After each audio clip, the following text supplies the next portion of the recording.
Boa noite a todos.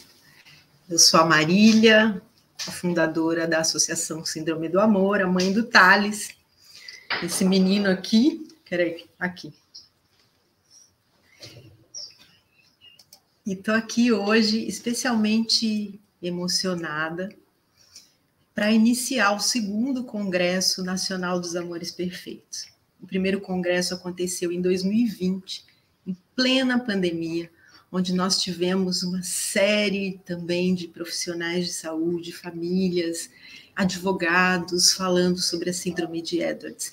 E esse congresso está aqui, nesse mesmo canal, youtube.com/trissomia18, na playlist Primeiro Congresso Nacional dos Amores Perfeitos.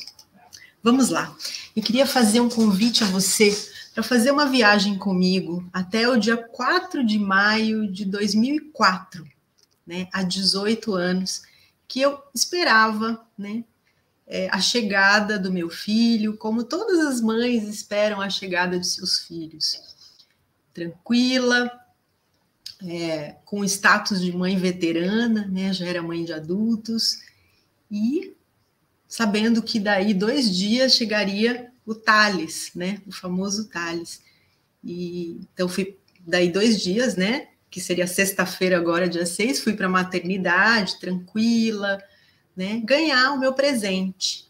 E nesse dia, 6 de maio, eu vivi a mistura de 2 sensações, né, nascimento e morte. Eu sei que é forte dizer isso, mas no mesmo momento que meu filho nascia, né, muito pequenininho, sem que eu esperasse que nada de errado pudesse acontecer, eu tive essa sensação, né, de que nascia um filho, mas naquele momento morria um sonho, o sonho do filho que eu esperava. Né? Aquela criança, eu não sabia o que ela tinha, mas ela tinha algo muito grave e que me assustava muito, muito. Naquele momento, eu senti exatamente aquilo que a gente fala, né? Que os pés saíram debaixo do chão e eu comecei a cair, né? Sem encontrar o final daquilo. Então veio a depressão, veio uma série de coisas e 30 dias depois eu ouvi falar pela primeira vez, isso há 18 anos, sobre síndrome de Edwards. Síndrome de Edwards.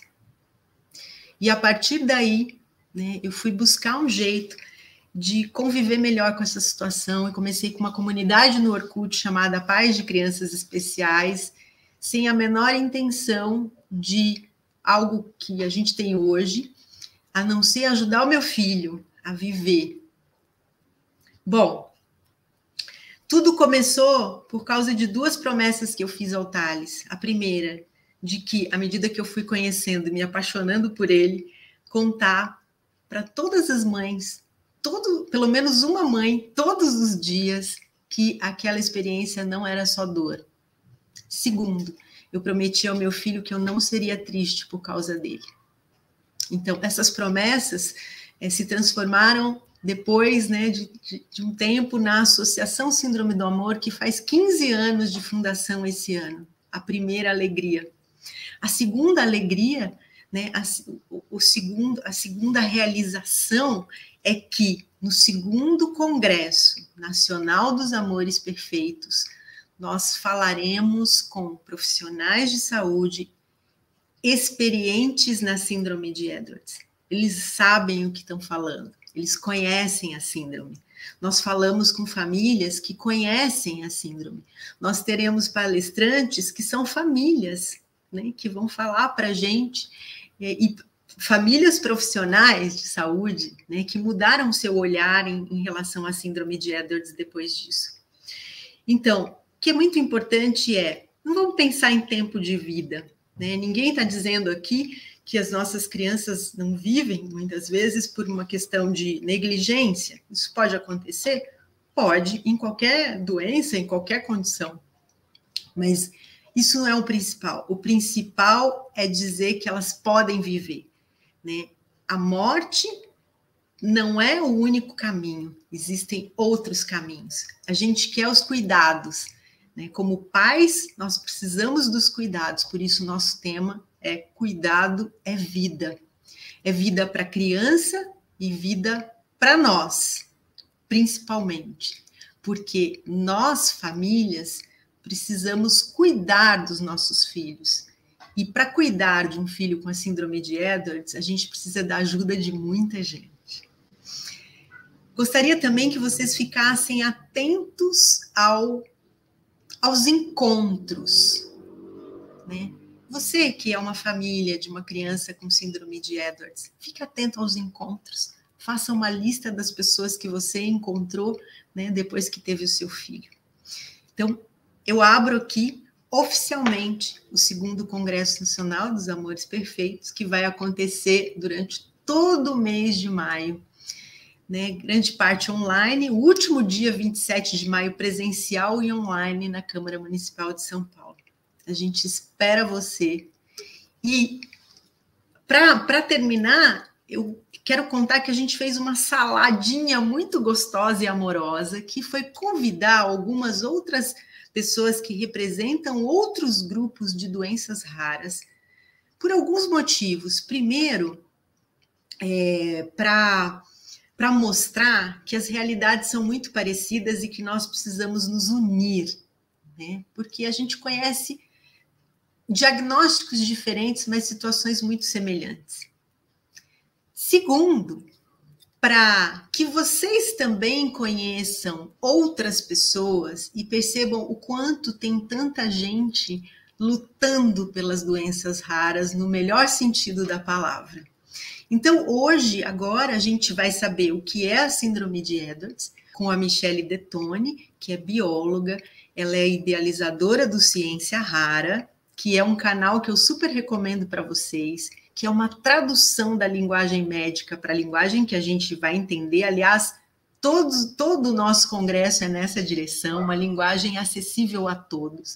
E quem vai mediar a Michele, né? Quem vai estar junto e apresentar melhor ela para vocês é a Ieda Pádua. Ieda Pádua é mãe do Felipe. O Felipe não tem a síndrome de Edwards.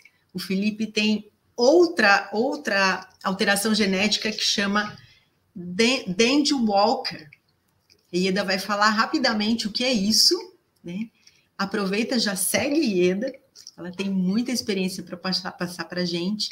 E ao final você vai poder fazer perguntas no chat, a gente volta para responder as suas perguntas. Ieda, muito obrigada pela sua participação, a gente está muito feliz. E agora é com você. Você está sem áudio. Isso. Muito obrigada, Marília, pelo convite. Obrigada a todos e todas que estão nos assistindo. Para mim é um imenso prazer estar aqui partilhando, né, desse momento tão importante para a gente. Eu sou a mãe do Felipe, o Felipe tem 6 anos. Como a Marília disse, ele tem a síndrome de Dandy Walker. A Dandy Walker é uma má formação no cerebelo, e ele não tem só essa síndrome, ele tem outras síndromes. Com 1 aninho, eu descobri que ele tinha síndrome de West, depois evoluiu para síndrome de Lennox, que são síndromes ligadas à epilepsia. A epilepsia dele é de difícil controle e é uma das maiores dificuldades que nós enfrentamos no nosso dia a dia, é lidar com essas crises convulsivas, que ainda não estão controladas.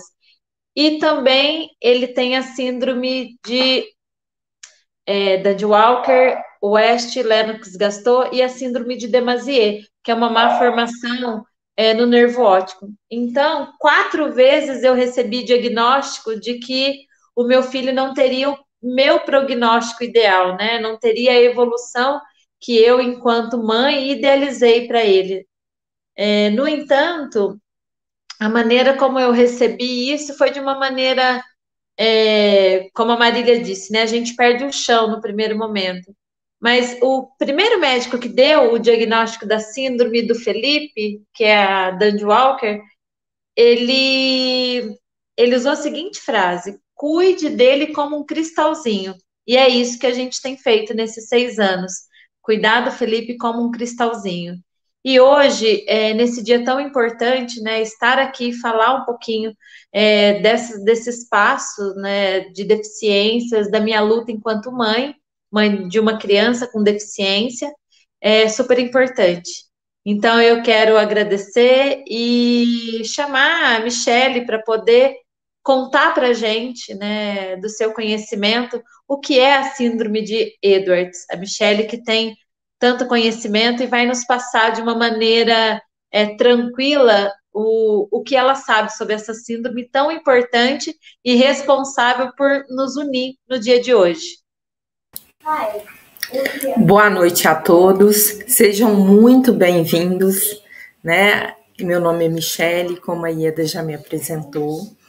Eu sou uma pessoa de pele clara, olhos verdes, uso óculos. Atrás de mim tem uma parede de fundo branco. E hoje estou aqui com uma camisa branca do T18 Brasil, né? Eu sou bióloga de formação.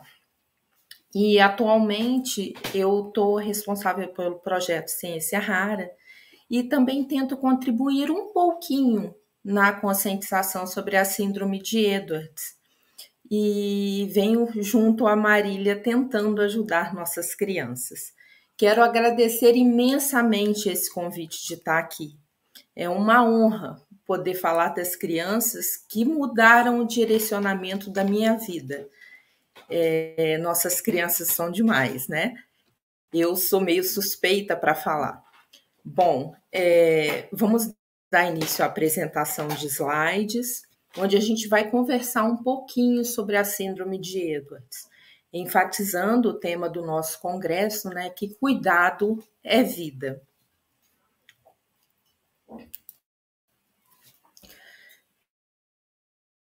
Eu conheci a síndrome de Edwards há uns 2, quase 3 anos atrás.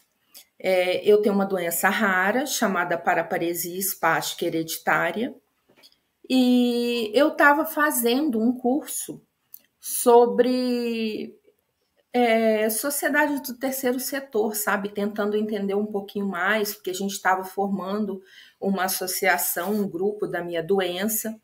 E aí, quando a gente estava fazendo, quem ministrava esse curso era a Marília. E aí, numa conversa com Marília virou e falou assim para mim: olha, Michele, a gente está criando agora um grupo chamado T18 Brasil, constituído de mãezinhas, familiares, para ajudar na conscientização. E a maior luta desse grupo é mostrar que essas crianças, que seus filhos não são incompatíveis com a vida. Nossa, na hora que ela falou aquilo, meu cérebro fundiu.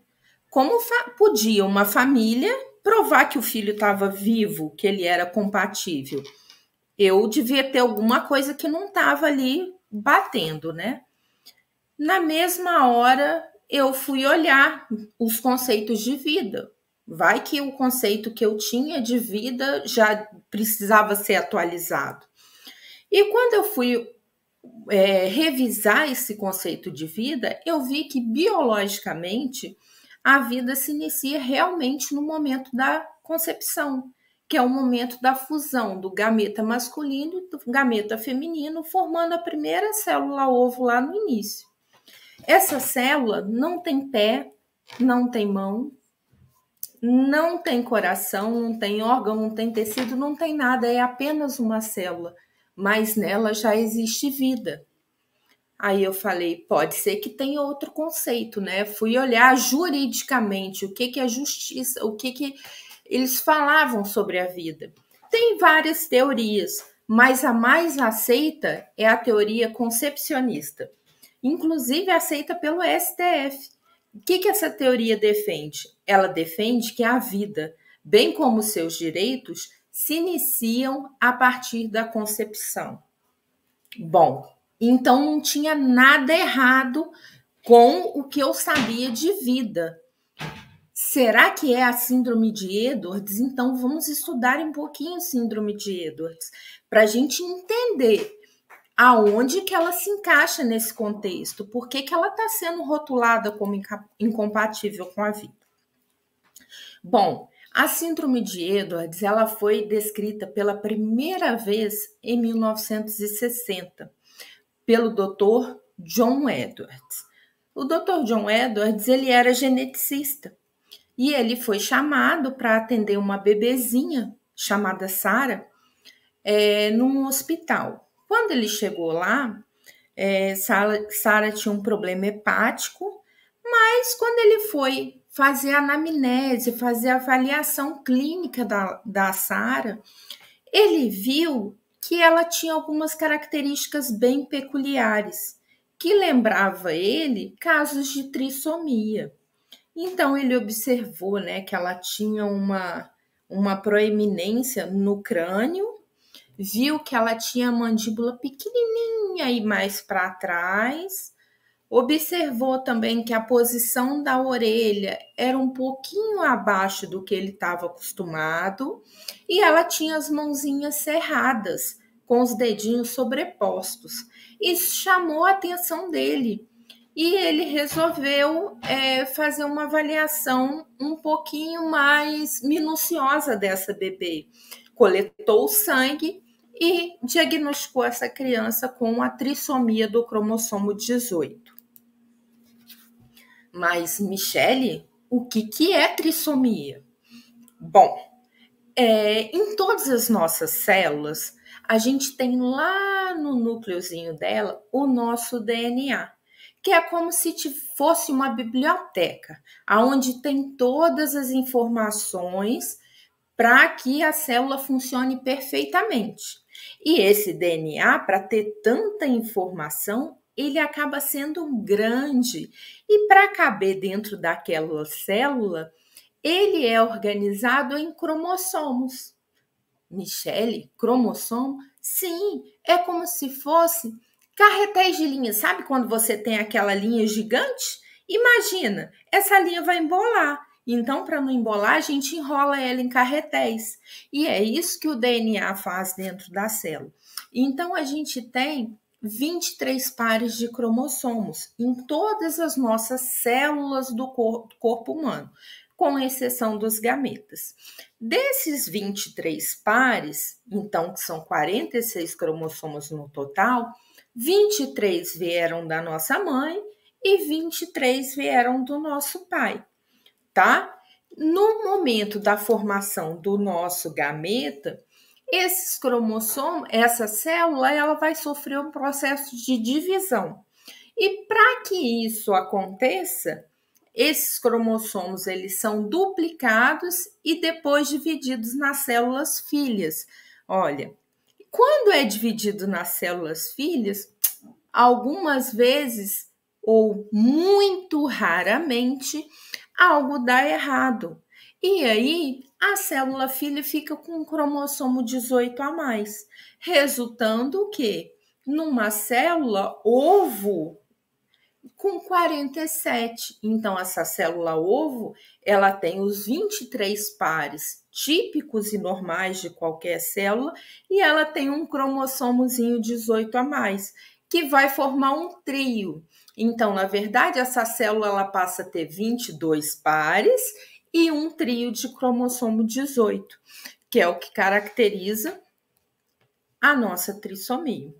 É como se a vovó estivesse fazendo um bolo. Sabe aquele bolo bem gostoso? A gente vai lá na vovó e fala assim, ô vó, faz para mim aquele bolo da senhora que a gente está com uma vontade de comer. A vovó na mesma hora vai para a cozinha, separa os ingredientes e começa a fazer o bolo. Só que na hora que ela estava colocando a farinha de trigo, o telefone toca. A vovó, que estava esperando uma ligação muito importante, correu para atender. Quando ela retorna, ela já não se lembra mais o quanto de farinha ela tinha colocado e acaba colocando uma xícara a mais de farinha no bolo. Ela coloca ao forno e o resultado, nós vamos ter um bolo, né? Continua sendo um bolo, mas não aquele bolo idealizado que a gente estava esperando. Então, a síndrome de Edwards, ela é caracterizada pela trissomia do cromossomo 18, tá? Ela é uma das trissomias mais comuns, sendo apenas menos frequente do que a trissomia do 21, que é a famosa síndrome de Down. Na síndrome de Edwards, a gente tem aí uma variação nos números. Alguns artigos colocam 1 para 10 mil, outros colocam 1 para 5 mil, outros 1 para 8 mil.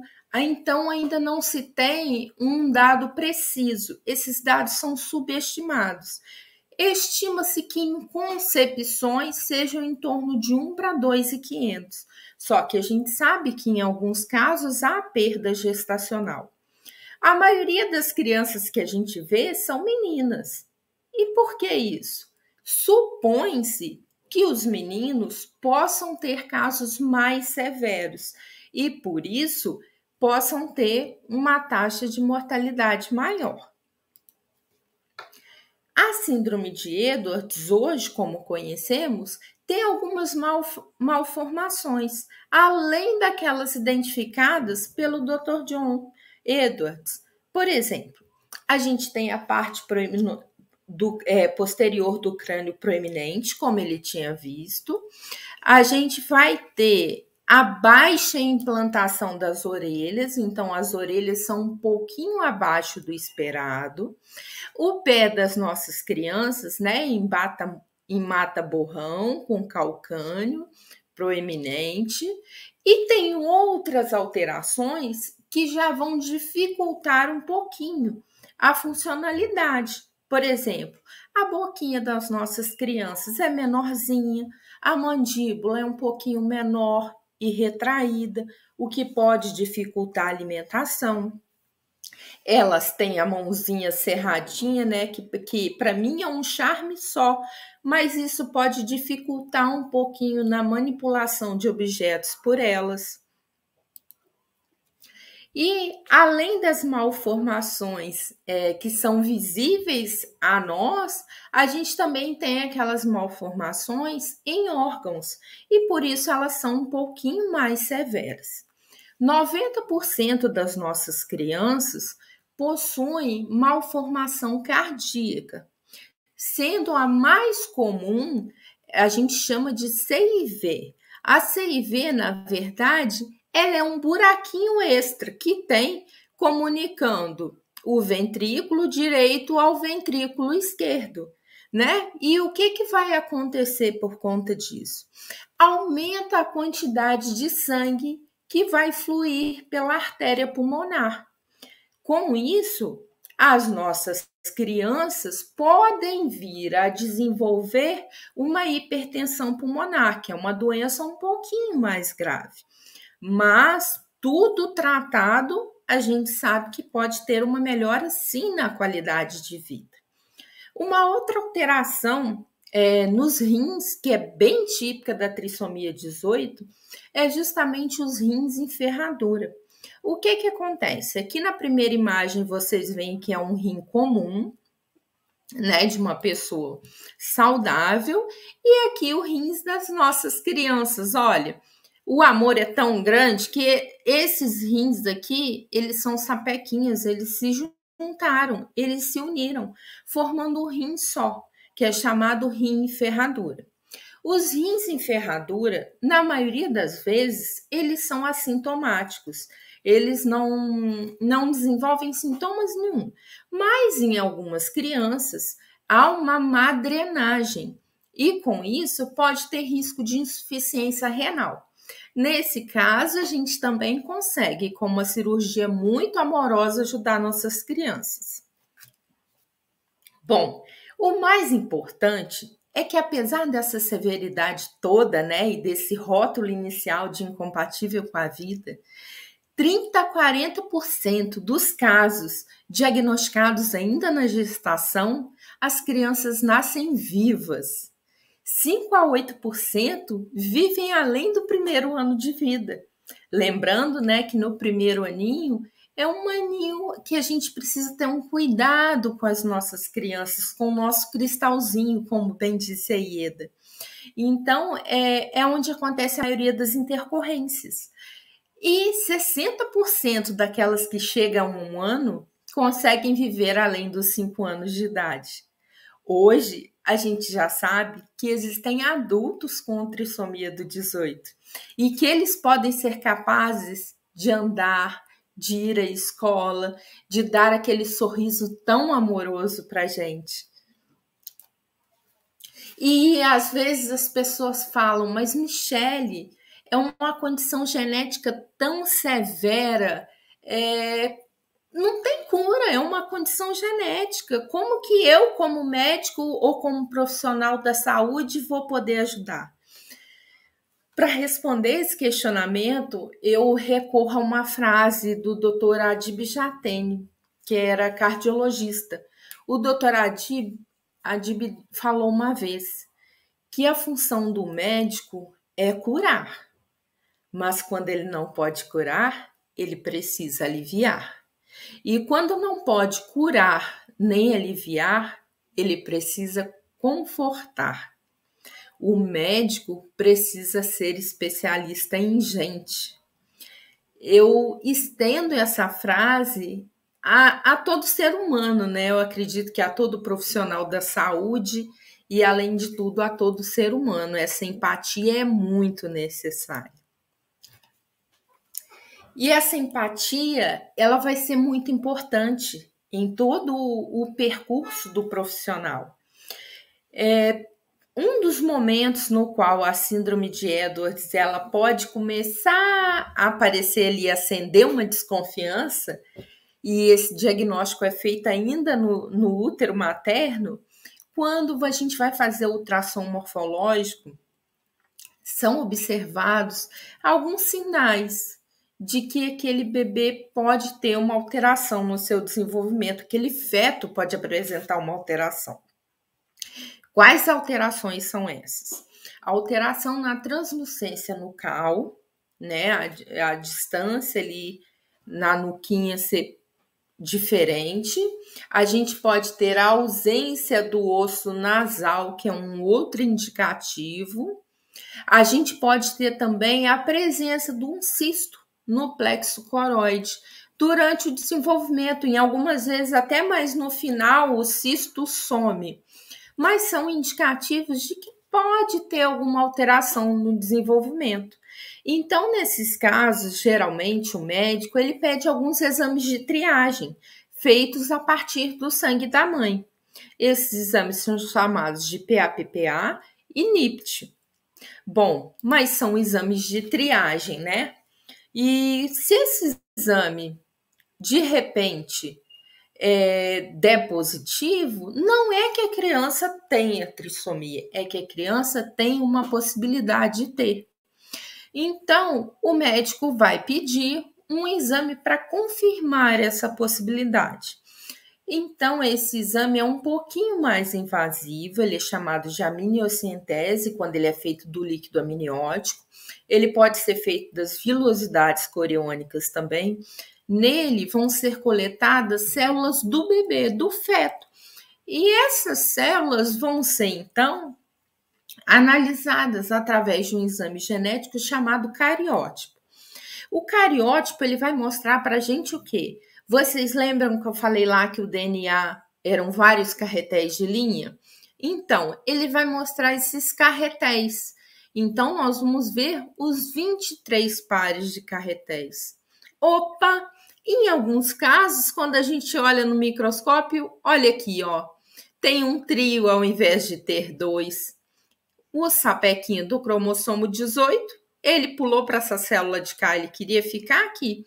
Então, nós vamos ter aqui, nesse caso, quando aparece a trissomia no cariótipo, a gente tem sim a confirmação da síndrome de Edwards. Imagine você, agora vem o momento mais difícil para o profissional da saúde, né? Ele tem que falar desse diagnóstico com a família. Agora você imagina para a família como não vai ser difícil, porque eles estão esperando ansiosamente esse bebê tão planejado. E, de repente, o médico vai expor os fatos. E essa exposição tem que ser feita com a maneira mais clara possível, dando tanto realista, tá? Essa exposição ela não deve falar só que vive, nem só que morre, ela tem que falar a verdade. O médico tem esse compromisso. Porque eu já vi relatos de mãezinhas que me falaram assim: Michele, o médico falou o tempo todo que minha filha ia morrer. E ela nasceu. Eu olhava para ela e não sabia o que fazer com ela, porque para mim a minha filha ia morrer. Então, é muito importante passar com transparência a realidade dos fatos, prepará-los tanto para a possível perda, quanto para a vida do bebê. E olha como é importante essa fala do médico, esse acolhimento nesse momento.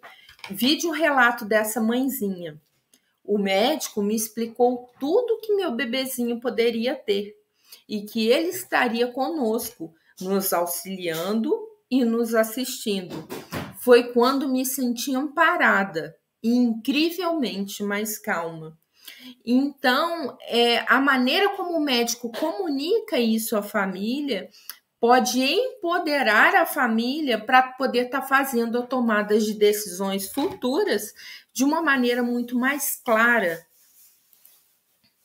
Mas, infelizmente, nem sempre ocorre dessa maneira, né? Algumas vezes a gente vê relatos de mãezinhas que não são tão agradáveis de escutar. Imagine você, uma mãezinha, com aquele bebê que ela tanto esperou e sonhou, e de repente o médico fala assim: seu filho tem síndrome de Edwards, ele não vai sobreviver. Seu bebê tem uma trissomia, é incompatível com a vida. Imagine o quão devastador isso não é para as mães, né? O quanto isso não dilacera a alma. Então, olha o relato das mãezinhas sobre isso. Lidar com esse selo de incompatibilidade não é algo fácil, pois alguns médicos querem que você acredite nisso e desista dos nossos filhos. A frase é forte, mas sem propósito.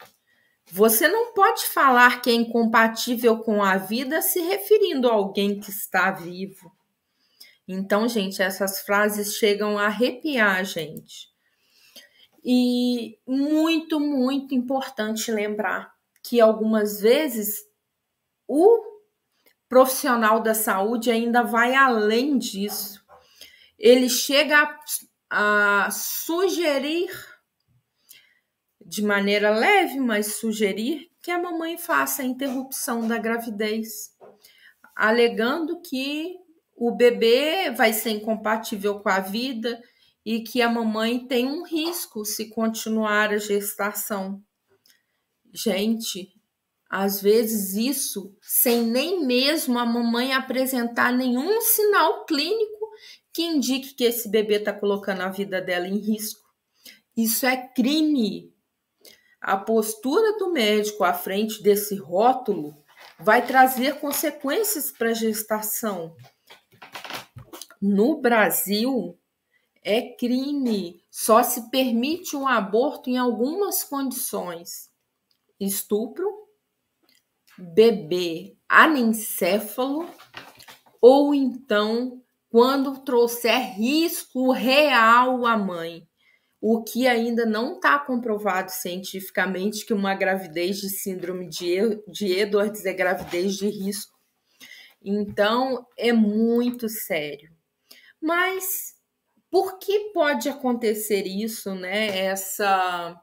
Esse rótulo de incompatível ou essa questão de a gente trazer essa sugestão de interrupção da gravidez? Uma das respostas que eu acho que sejam plausíveis, mas não de maneira nenhuma elas justificam, é que a bibliografia, geralmente, que a gente consulta, as referências bibliográficas, elas são de países onde o aborto é eletivo, ou seja, abortar não é crime. Você pode escolher ter um filho ou não. Então, na verdade, quando a gente lê um artigo, quando a gente lê um livro de genética que foi escrito nos Estados Unidos e a gente está lendo uma tradução, a gente tem que observar o tempo todo e contextualizar essa informação no nosso país. Filtrar o que disso eu posso usar para passar para os meus pacientes, para passar para a minha família, para passar de informação. Então, essa contextualização ela é muito importante.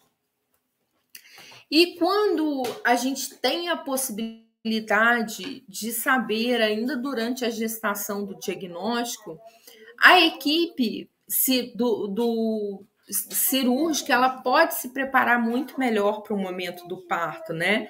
A gente pode fazer a reserva de uma UTI neonatal, prevendo que a nossa criança pode ter uma dificuldade para respirar, precisar de um suporte maior. E, de maneira nenhuma, pode ser negado ao neonato, esteja ele no estado que estiver. Não pode ser negada hidratação, nem nutrição e nem oxigênio. Isso é garantido em lei. Bom, em alguns casos, esse diagnóstico ele não aparece durante a gestação. Nem a mãezinha, nem a obstetra desconfiam em momento algum. Então, na hora do parto, né, com o nascimento do pequenino, quando o pediatra ou neonatologista começa a fazer a anamnese, aquela primeira avaliação da criança, ele percebe algumas características peculiares daquelas que a gente conversou, daquelas malformações. E ele, sabiamente, ele vai lá e pede o exame do cariótipo para poder confirmar se esse bebê tem ou não alguma alteração cromossômica. E em muitos casos, a gente tem crianças diagnosticadas somente no pós-parto. O Thales é um desses casos. Bom, então, o bebê tem trissomia, independente de você saber na gestação ou no pós-parto, ele tem trissomia, isso é um fato. E quais são os direitos dele? Bom, a Sociedade Brasileira de Pediatria preconiza que quando há malformações congênitas, deve-se atentar ao diagnóstico, à vontade dos pais e aos avanços terapêuticos existentes. A nossa Constituição fala que a saúde é um direito universal. Já a Declaração dos Direitos Humanos da ONU, né, ela vê que as nossas crianças, elas tiveram os direitos ceifados ao longo da história por esse rótulo de compatibilidade com a vida. Então, essas crianças devem ser protegidas. E o desenvolvimento delas, como que é? Lindas, né? Isso a gente não pode negar, são crianças lindas. Elas têm um atraso no desenvolvimento motor e cognitivo, tá? Inclusive, existem tabelas e linhas e curvas de crescimento para as nossas crianças, tabela com os marcos, né? Porque a criança não vai aprender a sentar no mesmo tempo de uma criança que não tem trissomia. Então, a gente tem os marcos todos certinhos para a gente acompanhar, marcos estes que foram feitos com base em um estudo muito sério feito pela SOFT. SOFT é uma associação americana, tá? Uma instituição norte-americana, tem em outros lugares do mundo também. E o Dr. John Kerry é um dos responsáveis por esse estudo e pela publicação de um livro chamado Cuidados com Bebês e Crianças com Trissomia 18 e Trissomia do 13. Esse livro tem informações importantíssimas e a gente teve a honra de conseguir traduzir, a gente conseguiu a autorização com eles, traduzimos, e este livro ele está disponível gratuitamente lá no site da Síndrome do Amor, tá? Então vocês podem lá baixar o livro e a gente vai valer a pena. Vocês veem que tem informações muito importantes. E essas informações, essa tradução, ela foi revisada por médicos, revisada por eles, está tudo certinho e vocês podem confiar. Nossas crianças, no primeiro ano de vida principalmente, elas acabam precisando passar por uma série de intervenções cirúrgicas, ou então por uma, ou por mais de uma, ou por nenhuma, quando não for preciso, né? Uma dessas intervenções é a traqueostomia. A traqueostomia, ela possibilita que nossas crianças respirem, né? A gastrostomia é uma cirurgiazinha, uma intervenção que vai possibilitar com que as crianças se alimentem com maior facilidade. E a gente tem também, né, aquela anomaliazinha no coração, lembram que eu mostrei para vocês? Então, a gente tem também uma intervençãozinha paliativa chamada bandagem pulmonar, que impede o bombeamento excessivo de sangue através da artéria aorta. A gente entende que essas intervenções, elas proporcionam equidade, elas dão às nossas crianças a possibilidade de viver, né? E eu fico até emocionada, é muito forte. Vejam o relato das mãezinhas. A gastrostomia foi fundamental para o ganho de peso. Hoje vejo que foi inevitável. Se não tivesse feito, com certeza ele não estaria conosco. Quando a criança não consegue sair do respirador, a traqueostomia é uma excelente opção e ela é reversível.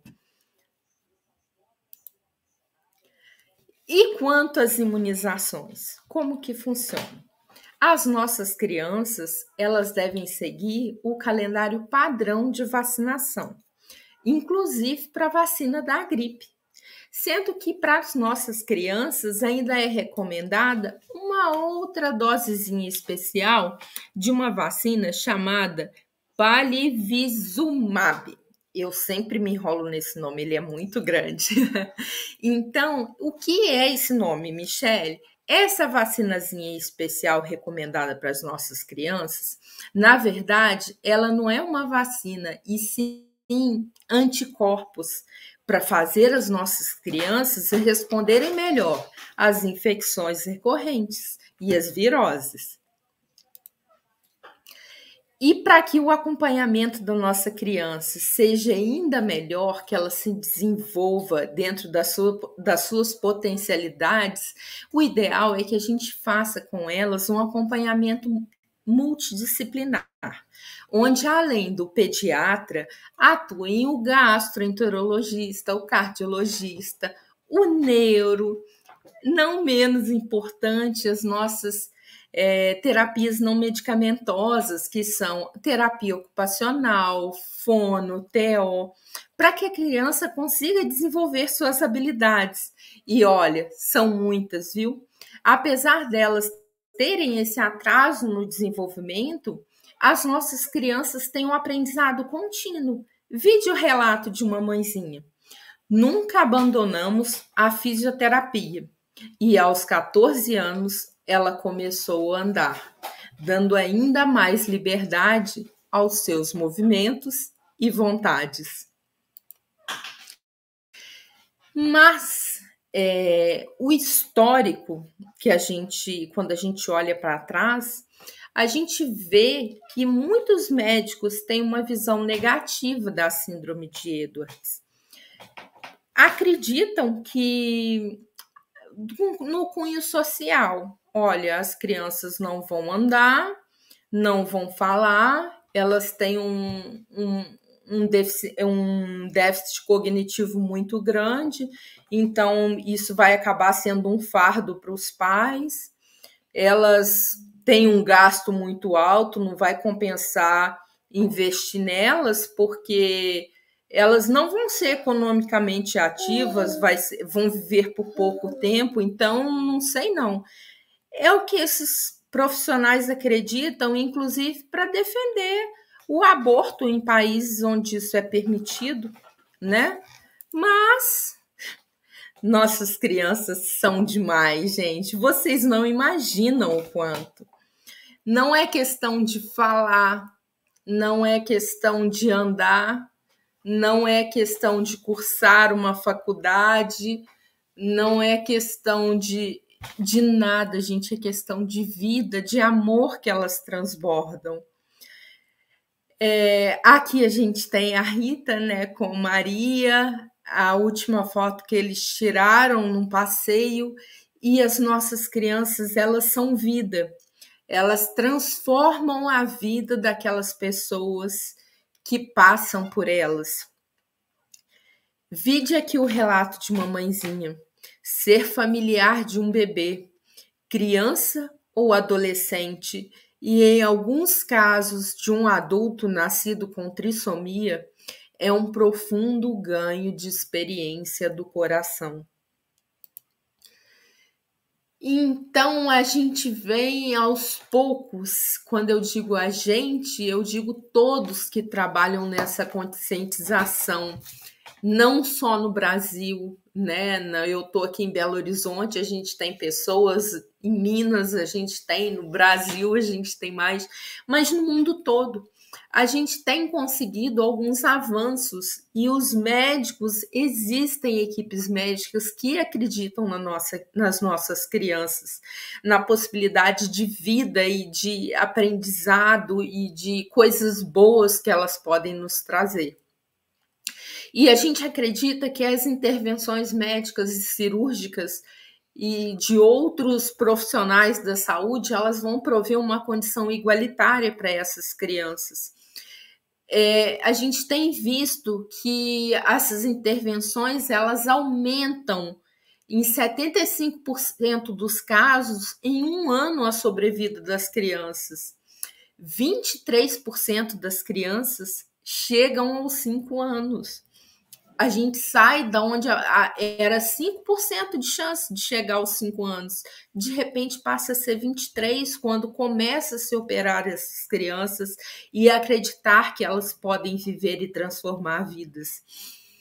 E a cirurgia, as intervenções melhoram em 88% a qualidade de vida delas, da família e das pessoas que têm a oportunidade de conhecê-los. E para que os profissionais da saúde eles estejam cientes e com maior convicção das ações, das decisões que eles tomam em frente à trissomia, é importante que consigamos elaborar um livrinho chamado Diretrizes de Atenção à Pessoa com Síndrome de Edwards. Michele, o que é isso? É como se fosse um manual.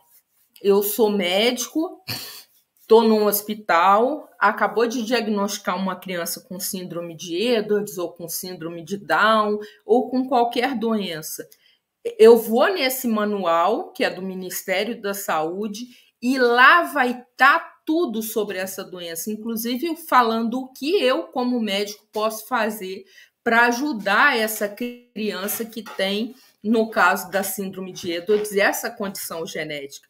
E pela gente não ter ainda essa norma, a gente acredita que muitos profissionais ainda agem, desculpe o termo, na orelhada, acreditando que nossas crianças não vão trazer tudo que elas vieram trazer.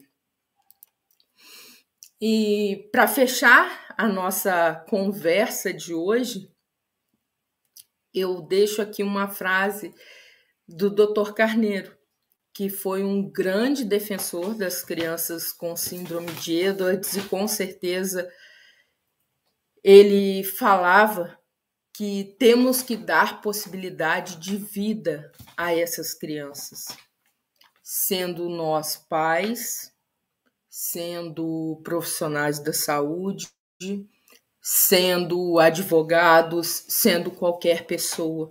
Então, precisamos acreditar nessas vidas e precisamos dar a elas a chance de transformar outras vidas. Obrigada, gente. Pode tirar.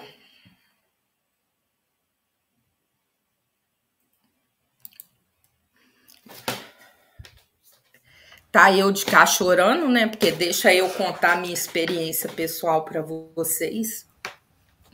Eu, Michele, tenho uma doença genética que ela é neurodegenerativa.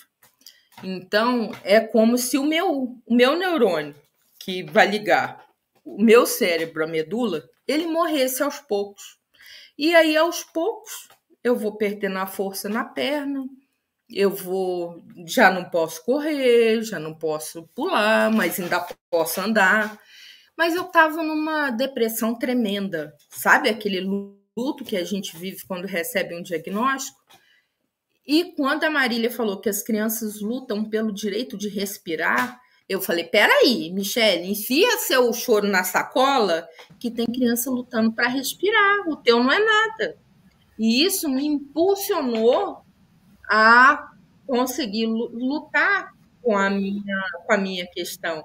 E o Lipe também mostra muito para a gente, né, Ieda? Mostra.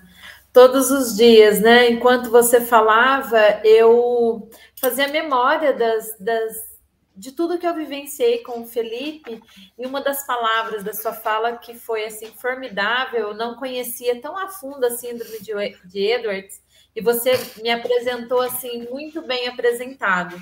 Então, hoje eu tive muito acesso à informação. E uma das coisas muito importantes no momento do diagnóstico, no momento que a família está ali, muitas vezes essa notícia é dada num corredor, né? Sem a gente, porque quando a gente fala em cuidar, o que é esse cuidar? O que a gente espera desse cuidado? Então, são coisas que a gente acha que pode ser importante nesse momento. Por exemplo, uma sala reservada, né? Chamar um outro familiar para estar junto dessa família que vai receber a notícia, né? Não ser só o pai e a mãe, porque é um baque muito grande. A morte está ali, clara na nossa frente, quando a gente recebe que o diagnóstico de uma doença rara, sem prognóstico, foi o que aconteceu comigo. Né? Então, a primeira pergunta que eu fiz para o médico, quanto tempo meu filho vai viver? Ele tinha 1 mês e 18 dias. Ele disse, pode chegar a 2 meses, ou seja, eu tinha 12 dias de vida. Né? E nós estamos aí com 6 anos. Mas naquele momento, o que gritava era como que a gente dá esse diagnóstico, né, para a família. E é muito importante, já que está tão nítido que essa criança, né, é tão difícil de tudo que a gente sonhou, apresentar casos que deram certo. Né? Olha, eu conheço uma família que tem esse mesmo diagnóstico e que a criança está assim, vou te passar o contato, porque não é a primeira criança que está nascendo com essa síndrome ou com essa doença rara. Sempre vai ter alguém de referência. Eu acho super importante já referenciar, já falar para essa família, você não está sozinho. Existem grupos na internet, pode ligar a outras mães para poder conhecer um pouquinho da caminhada. Isso fortalece, né, Michele? Sim, Eda. E a gente não defende que o profissional da saúde fale assim, ó, seu bebê tem síndrome de Edwards, mas está tudo certo, ele vai se desenvolver bem, ele vai crescer bem. Não, a gente quer só a realidade. Olha, é muito severa, mas tem possibilidade, tem chance, tem como ter vida. Olha essas crianças, olha tudo que pode acontecer no entorno, né? Eu acho que é tudo muito importante. E nós, assim, quando amigos, de pessoas que têm crianças com doenças raras, né? Muitas vezes a gente não sabe o que dizer. E aí, talvez a gente não precise dizer, porque o cuidado e o acolhimento, ele pode se manifestar com o olhar, com o abraço, com, ó, eu tô aqui, eu não sei o que é tudo isso que vocês vão enfrentar, ou que nós vamos enfrentar, mas eu tô aqui para a gente enfrentar tudo isso junto. Isso faz diferença, porque as pessoas às vezes falam assim para nós, que somos mães de crianças com deficiência: olha, Deus te escolheu a dedo, Deus não dá um fardo maior do que você pode carregar. Essas frases, eu entendo que às vezes a pessoa não tem o que dizer. Não diga nada. Sabe? Abrace. Ninguém gostaria de estar no nosso lugar. Ninguém lá, quando planejou a sua gravidez, planejou ter um filho com deficiência. Então, essas frases são muito carregadas de romantismo, mas também dessa dificuldade que a gente tem de dialogar com mães de crianças com deficiência e doenças raras, porque é algo que impacta, é algo diferente do normal, e aquilo que não é normal, a gente tem dificuldade de acolher e falar sobre, né? Sim, e Eda, eu tô vendo que tem muita gente comentando. Chegou alguma pergunta para a gente? Chegou. Vamos lá com a primeira pergunta. A ciência já pode explicar o que causa a síndrome de Edwards ou como evitá-la, Michele? Olha, ainda não. Porque, na verdade, a síndrome de Edwards é um acidente genético. É um erro mesmo que acontece ao acaso. Então, na hora da divisão dos cromossomos, um acaba se enrolando ali e ficando no lugar errado. É uma em 10 mil, 1 para 3 mil. É um erro realmente difícil de acontecer e muito raro. A gente vai ter outra live abordando mais essa parte genética. Mas, mãezinhas, não se culpem. Não foi nada que você fez, que eu acho que a gente, como mãe, né, a gente carrega muito isso. Será que foi alguma coisa que eu fiz? Será que eu não me comportei bem? Então, mãezinhas, não é comportamento seu, não é compatibilidade com seu marido. Então, é um acidente genético que vem cheio de amor. E a gente carrega muita culpa, né? Num primeiro momento, quando a gente descobre onde foi que eu errei. Na sua opinião, por que os médicos acabam tendo essa postura em relação à síndrome de Edwards até hoje? Olha só, eu vejo que muito, a doença foi descoberta em 1960, foi descrita pela primeira vez. Até hoje, a gente tem, 60 anos. Não é muito, não. Então, eu acredito que muitos tenham desconhecimento, porque nós temos quase 8 mil doenças raras. Então, o que muito médico faz é jogar no Google lá, quando é uma doença que ele nunca viu. E antigamente a gente usava muito que essas crianças eram incompatíveis. Havia esse rótulo. Por que foi dado esse rótulo? Provavelmente devido à alta taxa de mortalidade. Mas com esse rótulo é como se todo mundo fosse morrer. Então a gente está lutando aí para combater esse rótulo e combater essa postura, principalmente com as pessoas, com os acadêmicos, quem está em formação, quem está novinho, cheio de ideia, com essa vontade de trazer mudanças. É um pouquinho mais difícil quando a gente trabalha com os profissionais que já têm uma ideia mais consolidada, mas nós vamos tentando. Aos poucos, as nossas crianças vão mostrando o amor que elas têm. Sim. Tem uma mãe de uma criança, de uma adolescente, a Maria Luísa, que está com 15 anos, que nunca tomou aquela vacina de nome difícil que você falou. Ela está perguntando se ainda é recomendável para ela, que tem 15 anos. Então, mãezinha, dá uma olhadinha. Eu acredito que essa vacina ela é dada até 4, 5 anos. Eu não sei se num caso especial, porque algumas das nossas crianças, elas têm problemas no sistema imune, né? Tem infecções recorrentes. Então, de repente, num caso especial, ela seria indicada, tá? Se você quiser, a gente coloca o nome aqui para você, ou você me manda no chat, ou para Marília, ou para Ritinha, a gente pega o nome dela, passa para você perguntar ao profissional que faz o acompanhamento da sua pequena, né? Se não seria bom dela tomar, porque cada caso é um caso. Então, a gente precisaria ver se a sua filha poderia tomar, tá? Espero aí que a Maria Luísa esteja bem. Vai dormir, não? Diretrizes de atenção é o mesmo que protocolo clínico?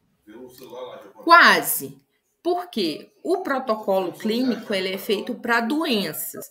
Por exemplo, eu tenho uma infecção, uma hepatite. Então, hepatite, o que o médico deve fazer quando uma pessoa tem hepatite? Isso está no protocolo clínico. Só que a criança com síndrome de Edwards, ela não tem uma doença, ela tem uma condição que, dentro dessa condição, ela pode ter várias doenças diferentes. Então, esse diretrizes de atenção, ele vai falar sobre o que é a síndrome, ele vai falar as possíveis anomalias associadas àquela síndrome e, em alguns casos, ele vai falar como proceder. Então, é um pouquinho diferente. O que a gente tem diretriz de atenção, para vocês terem ideia, é sobre a síndrome de Down. Aí fala um pouquinho do cognitivo das crianças, de como funciona, de como deve ser estimulado. É como se fosse um manualzinho. Certo.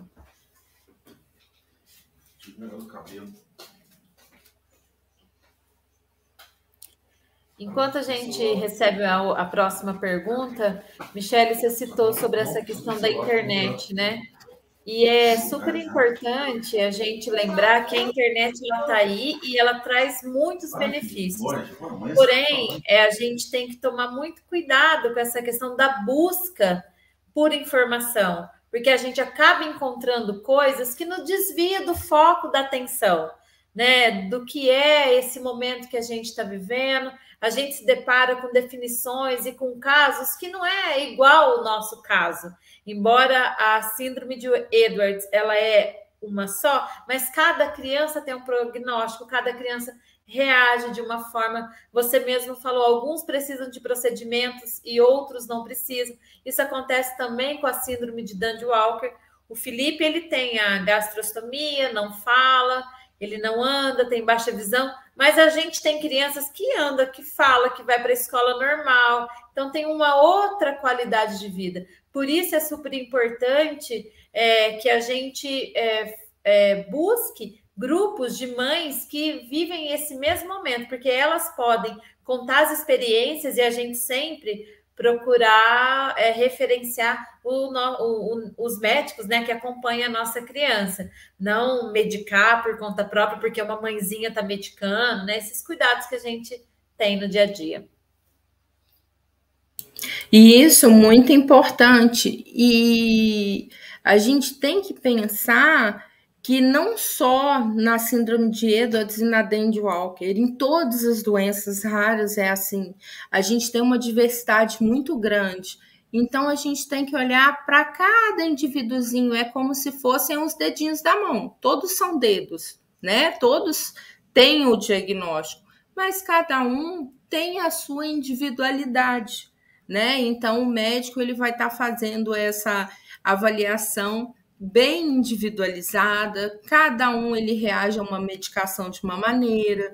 Então, a gente tem criança que precisa tomar algum tipo de auxílio para o intestino funcionar, que as crianças às vezes têm um intestino que funciona pouco, né? Mas a gente tem que mudar o nosso olhar também, porque não só os profissionais da saúde, mas eu acho que a gente, quando mãe, Quando a gente ouve o médico falar, seu filho vai ter que fazer gastrostomia, você fala, pronto.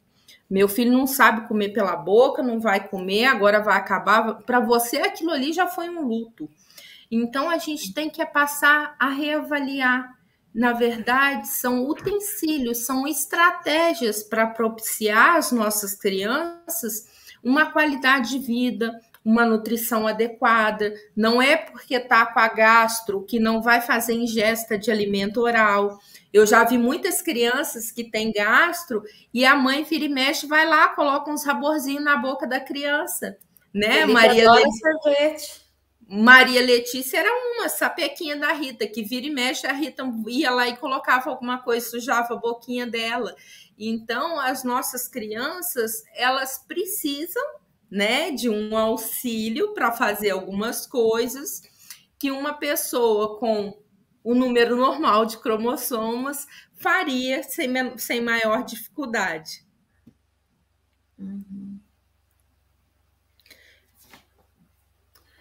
Michele, quantas crianças no Brasil estão vivas com a síndrome de Edwards? Temos mais ou menos essa estatística? Você tem, Mi? Então, Camila, boa noite. Espero que a nossa Helena esteja bem. A gente não tem ainda, né? Mas a gente vai ter uma live. A Patrícia, ela está trabalhando nesses números, principalmente nos números do registro da síndrome do amor. E eu creio que vem surpresa boa por aí. Se Deus quiser, a gente vai começar a ter dados mais científicos, né? Para falar para o médico, olha, tá vendo? É de verdade. E porque a gente tem um livro, aí às vezes, esse livrinho aqui é Todos os Amores São Perfeitos. É da Dovigs, é lindo, que fala relatos de mães e de alguns profissionais da saúde. Aí, às vezes, os médicos falam assim, mas só tem nesse livro de vocês. Cadê o artigo que fala disso? Aí, agora, a gente vai poder mostrar, a gente vai começar a contribuir também com esses números, se Deus quiser. E a gente tem também o Dr. John para dar uma base para a gente. E agora a gente vai nesse rumo aí, Camila. A Patrícia está fechando esses números. E, se Deus quiser, vem coisa boa por aí. Uma das coisas que, como mãe, Michele, eu gostaria de falar também é que, assim, não desista do seu cristalzinho. Né? A sua criança precisa de alguém que lute por eles e com eles, porque eles estão lutando todos os dias. Então, nós somos o porta-voz. A fala, né? Nós, através de nós, pais, mães e família, que chegamos na garantia de direitos. E agora eu falo enquanto conselheira tutelar também, que é o momento que eu estou vivendo agora. A nossa luta diária, ela é muito sofrida para poder garantir os direitos das nossas crianças. Mas nós não podemos desistir, porque quando eles têm acesso a esses direitos, acesso à reabilitação, acesso a esses procedimentos cirúrgicos, a medicamentos, a qualidade de vida e o tempo de vida é muito maior do que se a gente não tivesse feito intervenção nenhuma. Eu acredito que muito daquilo que as nossas crianças conseguem evoluir está nas nossas mãos, na nossa responsabilidade. É claro que não é toda nossa, porque cada um tem a sua condição, mas nós não podemos desistir jamais. Eu tenho certeza que cada um está cuidando do seu cristalzinho em casa da melhor maneira possível. Eu vi alguém que está esperando um cristalzinho chegar em agosto. Sim, e gente, cuidado é vida. Então, abrace, beije bastante, diga para o seu filho que você o ama, né? E que você tá ali para o que der e que vier, que você tá do lado dele. Isso é uma força para ele muito grande. Bom, agradecemos muito a vocês por terem acompanhado a gente até agora, né, Ieda? E nunca se esqueçam que cuidado é vida. Sim. Michele, eu gostaria de chamar o Ettore, que ele é da Liga Acadêmica Genética Aplicada à Medicina, que é parceira da Síndrome do Amor. Boa noite, Ettore. Obrigada pela sua presença aqui tão importante. Boa noite a todos. Muito obrigado, doutora Michele, pela apresentação excelente, né? Extremamente emocionante. Você também, Ieda, muito obrigado pela participação e agradecer o convite, né? Só fazer uma finalização, agradecer o convite da Síndrome do Amor, que é a nossa parceira, e desejar uma boa noite a todos, né? Vou colocar aqui embaixo o Instagram dos dois parceiros, das duas ligas parceiras desse evento, e desejar a todos uma boa noite e lembrar que sexta-feira o evento continua, temos o próximo dia aí. Uma boa noite a todos.